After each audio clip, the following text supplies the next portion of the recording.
What's going on YouTube? Welcome back to another video of the 30 days of wholesaling houses. And guys, it is day 14 of the 30 days of wholesaling houses. Excited to bring you back another video.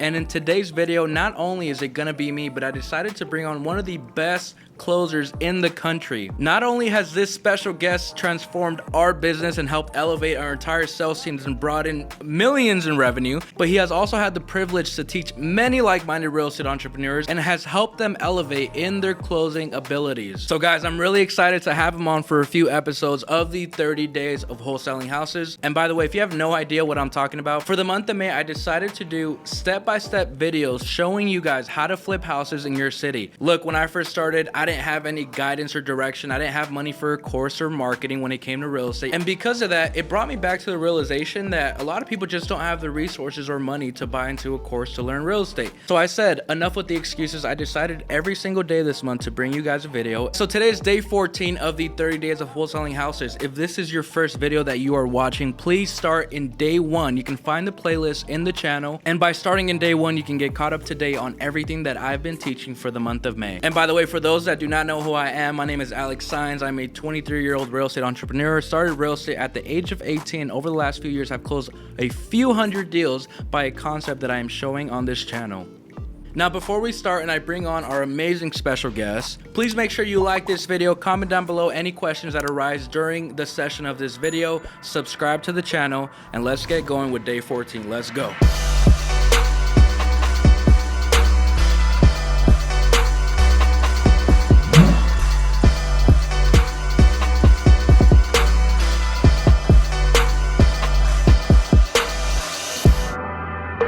All right, everyone, here we are in day 14 of the 30 days of wholesaling houses.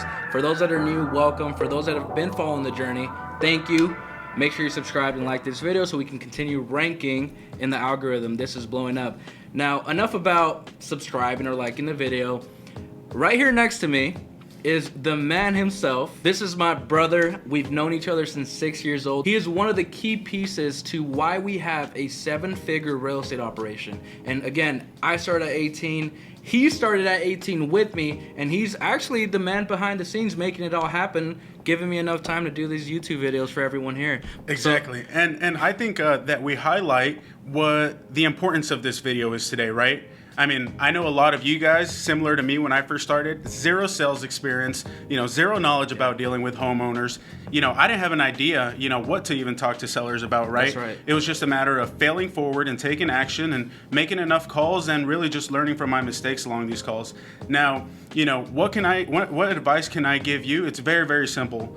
You have to learn how to talk to sellers and identify the proper questions to ask your sellers, because having a conversation is one thing, right? I've heard so many people, oh, well, just get people on the phone and act as if you're the person who's really going to be buying the house. But that is wrong. That is wrong. There are certain questions, certain elements in the conversation that you have to gather, right, that are going to help you when you're negotiating, when you're working on closing the deal, when you're building rapport. And today we're going to be covering exactly what questions and what elements those should be that you should be asking about. Absolutely. So guys, for today's video, we're going to be discussing how to talk to sellers, how to get in the conversation, and what questions to ask. This is something that a lot of newbies, new real estate investors, entrepreneurs get stuck with.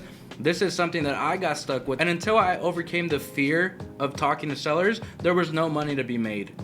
You made a good point earlier. Like, a lot of people, they'll buy the marketing list, they'll buy the Podio, they'll watch every single YouTube video, they'll skip trace a list, they have numbers, they drive for dollars, but then when it gets to talking to sellers, they freeze up. They don't do it, they don't take action. Yes, 100%. And something that I think is really crucial is you can't be awkward to go into a conversation not knowing what to ask, because at the end of the day, guess what? You're the one reaching out to the homeowner. We do business in states that are pretty saturated, right? So it's a matter of capitalizing on all your conversations and making sure that you're maximizing on all your opportunities. So look, guys, before we dive into what questions you should be asking your sellers, how to talk to sellers, some tips and tricks to help navigate the conversation, I just want to give credit where credit's due. This man is responsible, and by the way, we didn't even say your name.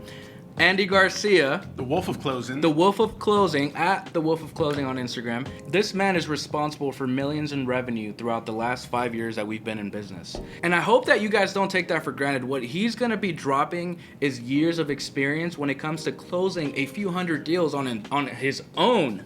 So I don't know what else to say. I hope you guys really take a lot away from it. I hope that you guys are present, taking notes, and really value, number one, this man's time, and then the knowledge that we're putting out for you guys for free. Yes, and something that I want to highlight, it is so important, and I mean so crucially important that, you know, you master the art of talking to sellers and communicating with your prospects in an efficient manner so you have the best conversion ratios, right? You know, how amazing would it be, you know, to keep the same marketing budget that you have right now, yet double, if not triple, you know, your current sales volume right now? That would be awesome. That would be awesome, right? Yeah, most people are like, I need more leads. I need to go drive for dollars more, but then they have a few hundred leads already, but they're just not closing. Guys, sometimes more leads does not mean that you're going to make more money.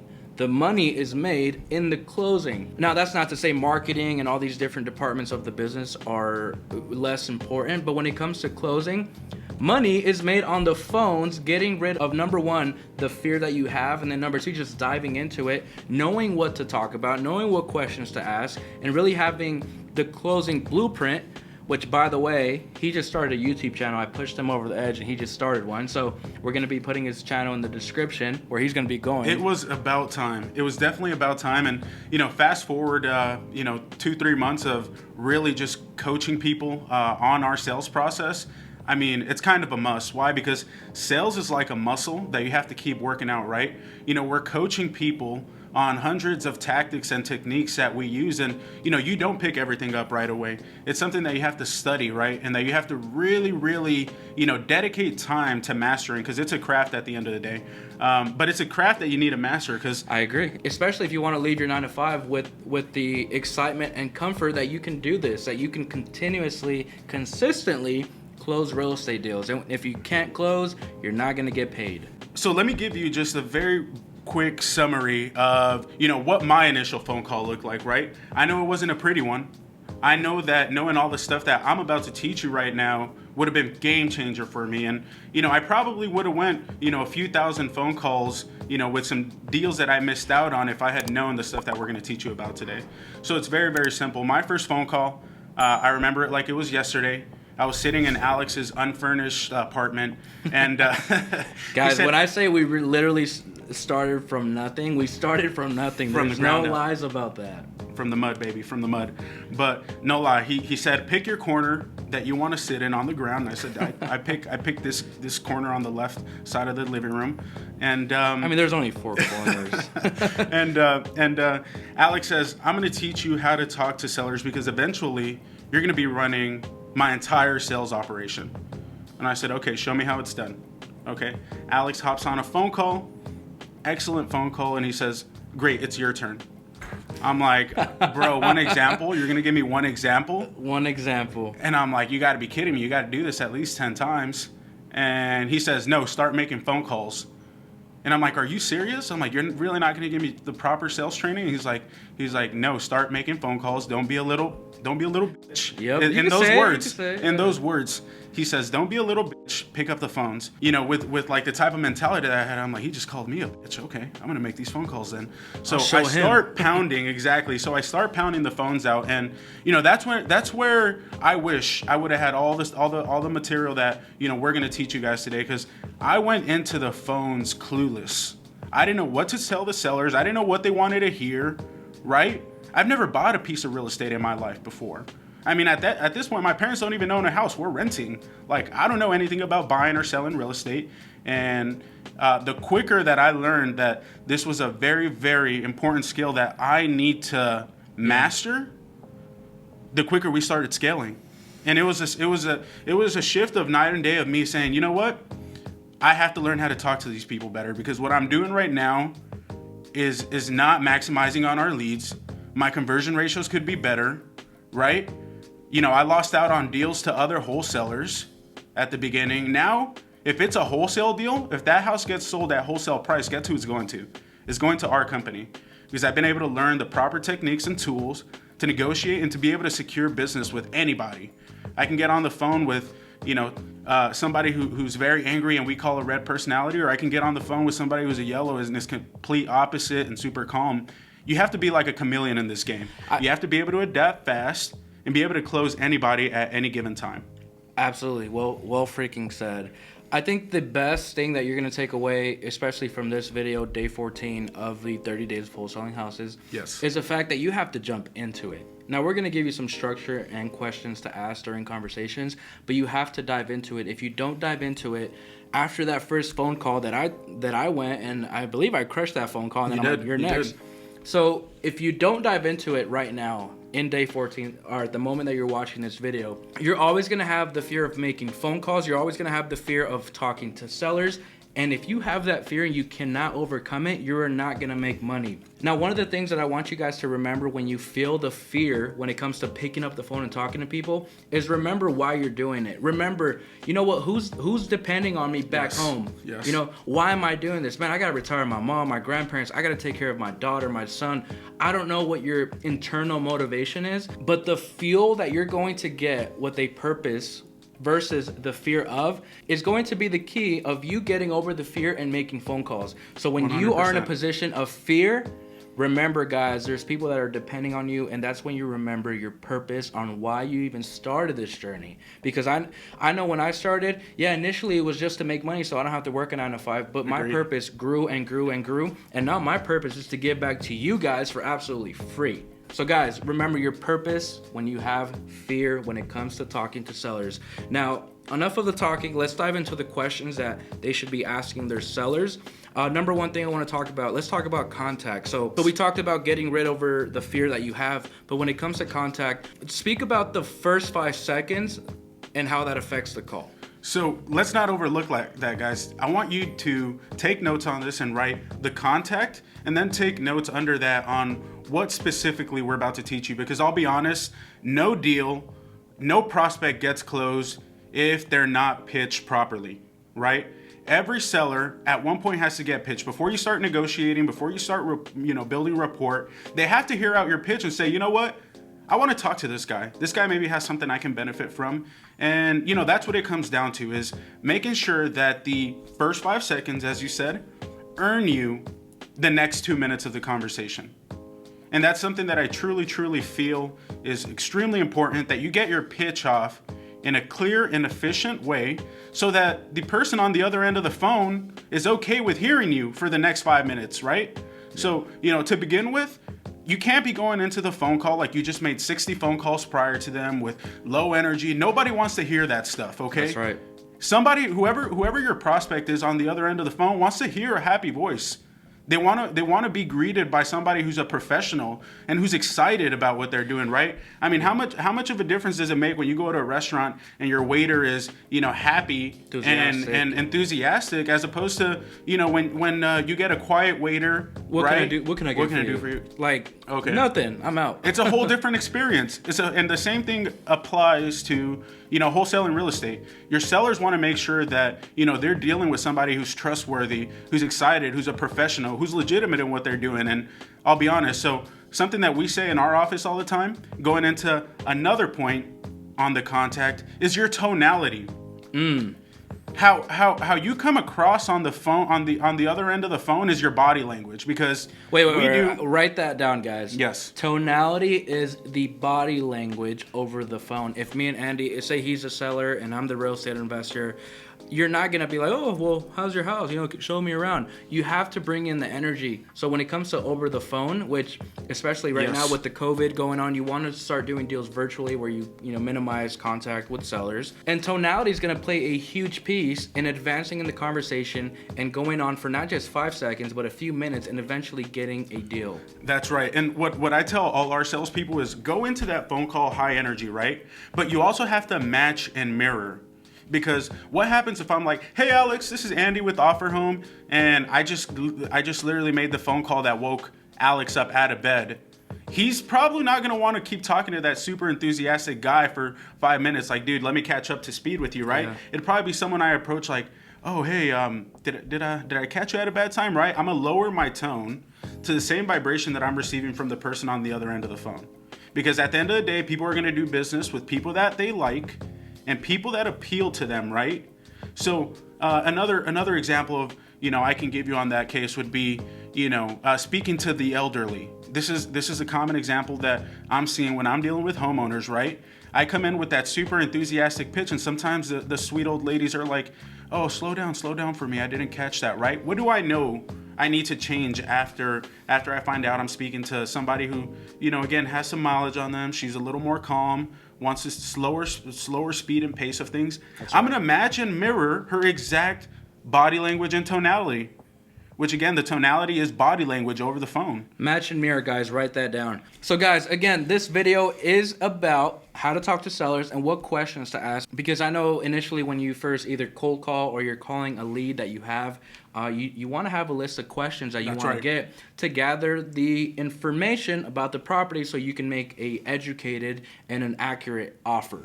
And by the way, the offer video is coming here in the next few days.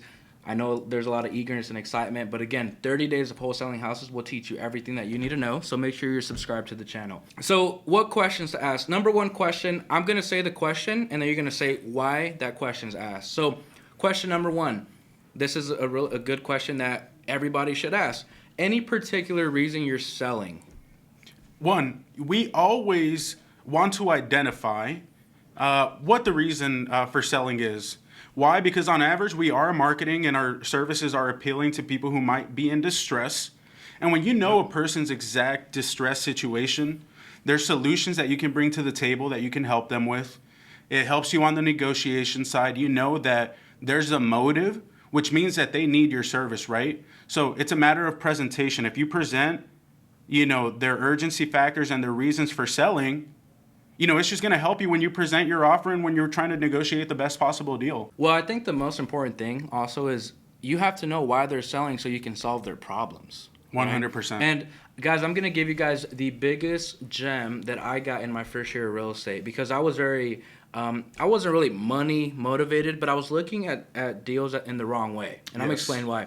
I was looking at deals as dollar signs versus helping people solve their problems. Correct. And one of my early real estate mentors, named Charlie, here in Phoenix, he was doing 40 to 60K a month, literally when I just first started, and that was just insane to me. And now looking back, we've crushed those numbers many, many times. So it's just humbling to even look back now. Just had a light bulb moment. So Charlie said, hey, Alex, don't look at sellers, don't look at deals like money signs or dollar signs. Just look at every single deal and try to solve that seller's problems. The more problems you solve, the more money you make. Again, the more problems you solve, the more money you make. And going back to question number one, where you ask your seller, hey, any particular reason you're selling? You want to know why they're selling so you can solve their problem, okay? Yes. Question number two, what's the current condition of the property? So why is that question important? It is so important that you really, really, truly understand the property's current state and condition. One, because it is the most effective tool when negotiating and talking numbers with your sellers. And two, you have to know exactly what your offer can be, right? You have to understand going into a conversation, okay, I understand the ARV, I understand rehab costs. Now I understand where we could potentially sell this property at. And I want to be well under that to make sure that we get the best deal possible for our company. So yeah, it extremely helps you when you're evaluating a property. So question number three is these questions are questions that you're asking sellers. I'm just asking the question that you should be asking, and then we're both adding the importance of why you should be asking the question. So question number three, is the property currently vacant, rented, or owner occupied? And that is something that, you can't get to closing without identifying, right? I mean, whether it's you buying the property or your cash buyer buying the property, you can't get to closing and then realize, oh, wait, there's people living in there. We're supposed to close tomorrow. It doesn't work that way. Identify what the situation with the occupancy status is. And, all that's going to do is help you structure the deal to make sure that the deal gets closed. Because at the end of the day, you can get all the contracts in the world. You can lock up all these agreements, go on all these appointments. But if you don't close the property, there's no purpose to it, right? Not just because you got a purchase agreement signed mean that it's closed. Your buyers want to understand what the situation is. And, we've even actually made money off of, helping with the occupancy status. For example, sometimes there's renters in properties that, the homeowner may not want to deal with. And for that reason, they're willing to discount you some of the money off the purchase price just in exchange so that you can take care of the tenants. And they don't have to worry about it. And I just want to be clear. So question is the property currently vacant, rented, or, again, I said owner occupied, so you guys can get it. But when you're asking sellers, just say, or hey, do you live in it? Hey, do you live in it, or is it rented at the moment? And if they live in it, they're gonna say yes. Or if it's rented, they're gonna say yes. Now, if it's rented, what questions do you ask about who's renting, the type of tenants? What do you ask them? So number one, this is actually a huge gem. Yes, you need to identify if the tenants are on a month-to-month basis or if they're on a long-term lease, right? So that's one. Then secondly, you start to dig in to how the tenants are. Oh, so how are the renters? Do they pay rent every month? Oh yeah, the tenants are great, right? Or the tenants are not so great. You know, if the feedback isn't good, then guess what? You target and you pinpoint that. Oh, what seems to be going on that you're not happy with them, right? Yeah. Get your seller to start opening up to you. And if you haven't noticed, these questions that we're having you ask your sellers, like, what's the reason you're selling, the condition, right? Is it rented? Is it vacant? This is all in order to get them talking. This is dialogue. Like, don't say, hey, Mr. Seller, is a property vacant, rented, or do you live in it?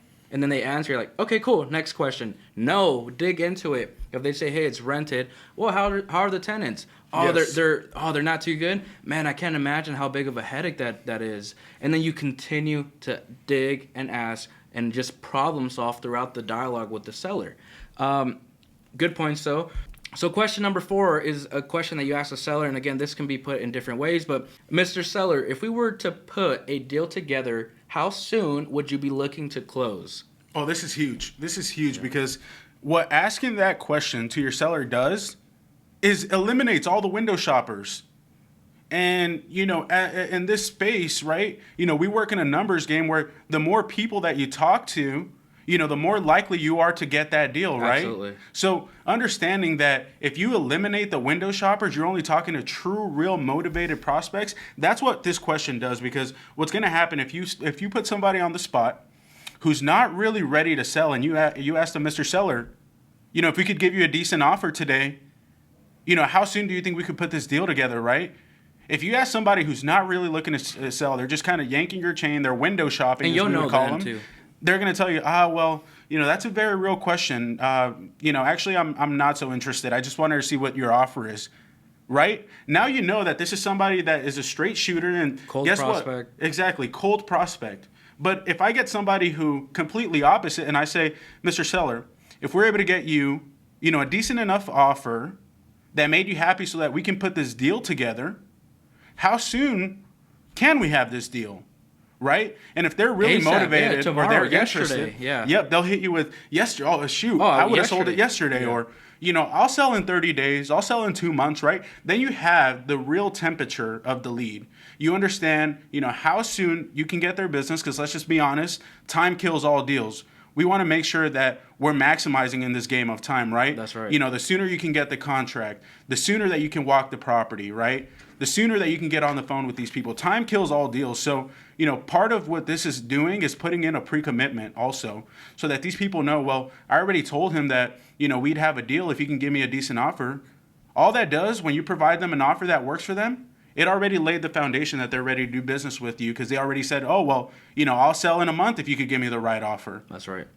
So it's super, super important that, you're qualifying your prospects and that you're not on the phone with people who are yanking your chain, right? It's so easy to get caught up on the phone with somebody for 30 minutes and you're having this conversation, then bam, at the end of it, you realize that they were a window shopper and you spent way too much time on the phone with them, right?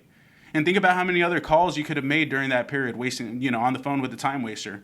Make sure that, your window shoppers get filtered out and you identify their temperature right away. Well said. That was a perfect answer to that question. I hope you guys are taking a lot away, because some of this information we had to pay, and then not only pay money to learn, but then pay a lot of time and headaches with constant calls to pay for leads that I didn't convert on because I didn't know some of this stuff, because we ended up losing the deal to somebody else. So again, I want to make sure this channel provides everything that you need to know to close deals. So number 1, you can quit your 9-to-5, make your first 6 figures in real estate, and just live a life that is truly possible doing real estate. Guys, so moving on, question number 5, Mr. Seller, do you happen to have an asking price for the property? This can be said in a few different ways. If you want to elaborate on that. Yes, I do. And something I feel very strongly about, go into every conversation knowing that you're going to get their asking price out of them, because what do we know about sales? First number loses, and that's not the truth.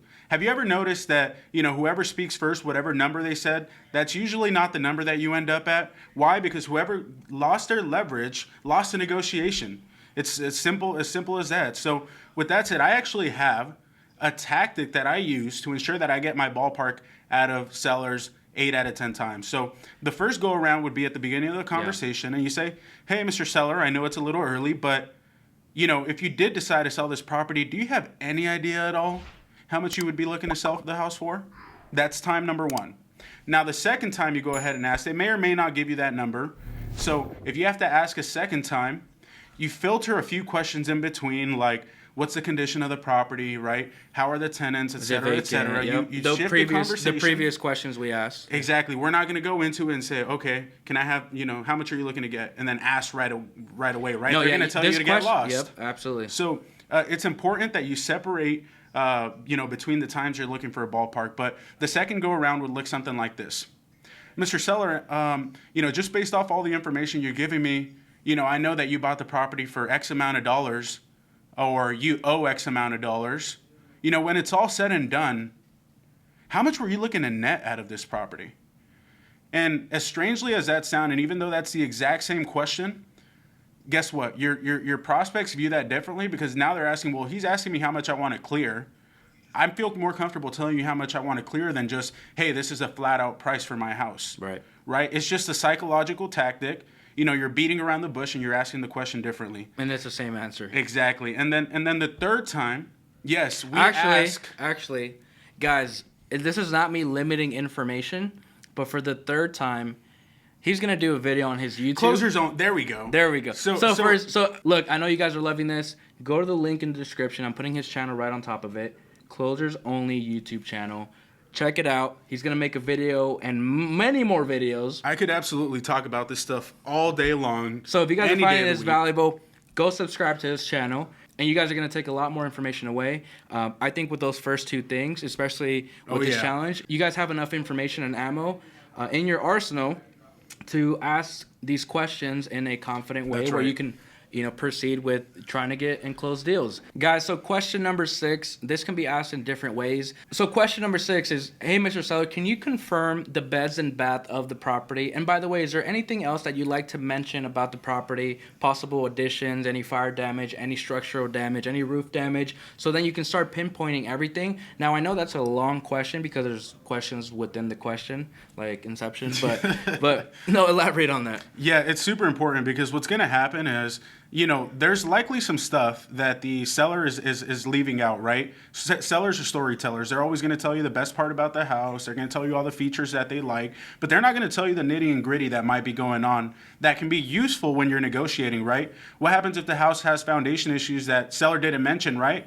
Could be a deal killer. It could be a deal killer. What happens if the house has fire damages on, one portion of the house that, hey, you can really get a better deal because that's there. All you have to do is mention it while you're negotiating, right? Or termites or mold. Exactly. And the same thing applies. So really the question would be, Mr. Seller, is there anything else that we should know? We buy a lot of properties. We see foundation issues, water damages, fire damages, right?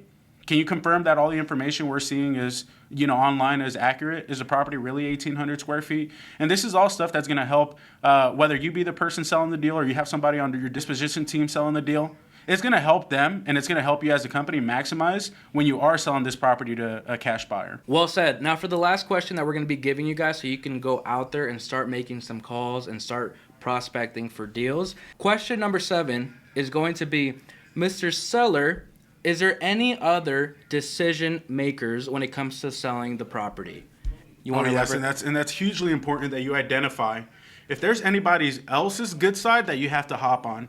Because I'll tell you, one mistake that I made from my early acquisition days was I would get almost to the closing table. I'm 80%, 90% through, about to close a deal. Yep. And then they'd hit me with the, hey, Andy, that was all awesome and this is all great. You're great. Your offer is great, yada, yada, yada. But the wifey's not home yet. The wifey gets home at 8 p.m. We're in the business where we want to do business now, right? Time kills all deals. We're asking people, do we have a deal? If I can make you a decent offer, right? Avoid deal killers. That's what I like to call a deal killer right there. You have to make sure that you identify, Mr. Seller, is there anybody else that, would be involved in the decision making, right? Perhaps your other half, perhaps your family, because we want to make sure that everybody is completely happy with the decision. I know that, happy wife means happy life. Let's make sure that the missus feels involved if you feel that she needs to, right? And if that's not the case, they'll usually tell you, you know what, it's my decision. I'm making the decision. And you identify that. Because the last thing you want to do is get to the closing table and be told, oh, yeah, you need to wait for my wife to get home. Or my brother or sister. Exactly. So make sure you ask that question. But just to recap, guys, so these are questions that although you don't have to say them in order, you go with the flow of the conversation. You go with the flow. But you definitely want to know the reason they're selling. And write this down. You want to know the reason they're selling, the current condition of the property. Is it vacant, rented, owner, or do they live in it? How soon are they looking to close if a deal can be put together? You want to ask for an asking price, ballpark number, beds and bath. You want to confirm that. Anything else about the property, any little details that the seller should be telling you. And you want to find out other little details that the seller can also inform you on so you can put a better offer in place. And then last thing you can add is there any other decision makers? So by asking these questions during conversations, you're going to put yourself in a situation where you're going to seem more like the professional. You're going to have more information to make a better educated offer. And by doing that, you're going to put yourself in a situation where you're going to be able to close deals by far quicker than anybody else because you're going to have structure in your conversations. But that is the questions that I wanted to run you guys for this video in day 14. So before we go here, any last words or comments? I think I mentioned earlier, I could really talk about this stuff all day long. The last 4.5 years of being actively involved in closing clients, real estate clients, has really prepared me to be able to teach, because not only do I have to teach our sales team, now we have students that we coach, and I want to make sure that you know exactly A to Z how to close deals. We could pack way more into this video, but for the matter of time, right, to make sure that you maximize and that you really master the craft of sales, because I'll be honest, your real estate business is going nowhere if you can't convert people, right? You have to make sure that you're learning and that you understand the sales process. So go ahead and subscribe to the Closers Only YouTube channel if you want to be a badass closer. Simple as that. Let's go. And by the way, you can check out closersonly.com. It is Mr. Andy Garcia and Mr. Adrian Salgado. Collectively, they have closed hundreds and hundreds of wholesale deals. And they do a one-day monthly training to help you close more deals. They give you the entire thing. So if you enjoyed this video, imagine 10 hours. We did 12 hours the last. So I'm not saying it's going to be 12 hours. I think the goal was for 8 hours. Yes. So, but if you want hours and hours of training and to literally have the whole closing blueprint for a very cheap investment, like very, very cheap, you can check that out at closersonly.com.